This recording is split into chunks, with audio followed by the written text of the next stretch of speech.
Nous sommes en ligne avec Yves Lefebvre, secrétaire général unité SGP Police Force Ouvrière. Bonjour, merci d'être avec nous sur France Info. Les juges d'instruction n'ont finalement pas suivi les réquisitions du parquet de Paris qui souhaitait plutôt que ce CRS soit renvoyé devant un tribunal correctionnel. Quelle est votre réaction ce matin ? Une réaction de colère, mais qui est maintenant, je dirais, quasiment marquée dans le marbre chez nous. Pourquoi ? Parce qu'on s'aperçoit qu'on n'est pas soutenu par notre justice. On n'est absolument pas soutenu par notre justice, et là, on est dans un jeu politique, une instrumentalisation politique faite par certains magistrats, et en l'occurrence par ce juge d'instruction. Pourquoi ? Parce que, effectivement, on a le responsable de tout ça, à l'époque, lors de cette manifestation générée par la contestation contre la loi El Khomri, c'est l'État. Nous, aujourd'hui, on est en train de faire de notre collègue, je dirais, l'auteur d'une carence de l'État. Pourquoi ? Parce que, au moment des faits, le juge d'instruction prend référence simplement au moment des faits, au moment du lancer de la grenade de désencerclement. Mais qu'est-ce qui s'est passé avant ? Il faut quand même savoir qu'au moment des faits, nos collègues de la CRS 7 de Deuil-la-Barre, en région parisienne, n'ont plus de munitions. Pourquoi ils n'ont plus de munitions ? Parce qu'ils ont été pris à partie en permanence. La problématique, c'est d'appréhender, nous, ce qu'on attend d'une justice objective, ce qui n'est pas le cas dans le cas présent, c'est qu'elles prennent en considération la capacité de résilience des forces de l'ordre au moment des faits. Quand vous en prenez, je vais être très trivial, très vulgaire, quand vous en prenez plein la gueule pendant des heures, quand vous avez un de vos collègues transformé en torche humaine avant, inutile de penser que la capacité de résilience du policier, et en l'occurrence des CRS ou du CRS, à ce moment précis, elle n'est pas fissurée. Bien évidemment qu'elle est fissurée.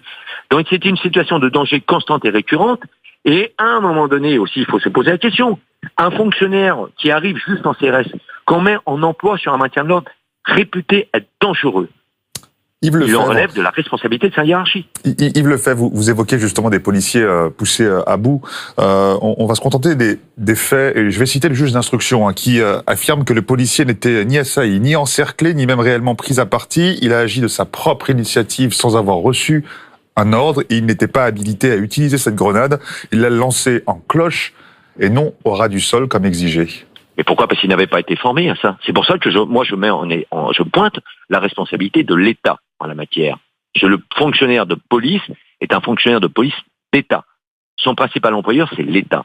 Et en l'occurrence, au moment des faits, c'est l'État. C'est quand même la responsabilité de l'État d'avoir engagé sur un maintien de l'ordre difficile un fonctionnaire qui n'avait pas l'expérience nécessaire. Il n'est arrivé dans cette CRS. Il arrivait de la préfecture de police de Paris. Premier point. D'avoir laissé en dotation, effectivement, si le fonctionnaire n'était pas habilité à l'utilisation des grenades de désencerclement, de l'avoir laissé faire. Et j'en reviens effectivement au fait mis en exergue par le juge d'instruction, que de dire à l'instant précis de lancer la grenade de désencerclement, il y a, selon le juge d'instruction, il n'y a pas de mise en danger directe.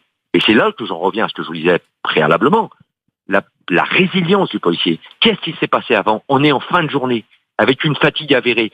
Il faut quand même, in fine, que les magistrats comprennent que le policier, au bout d'une journée de maintien de l'ordre, d'une journée de tous les dangers, puisse être fatigué, ne puisse plus avoir, je dirais, peut-être même la même capacité de discernement.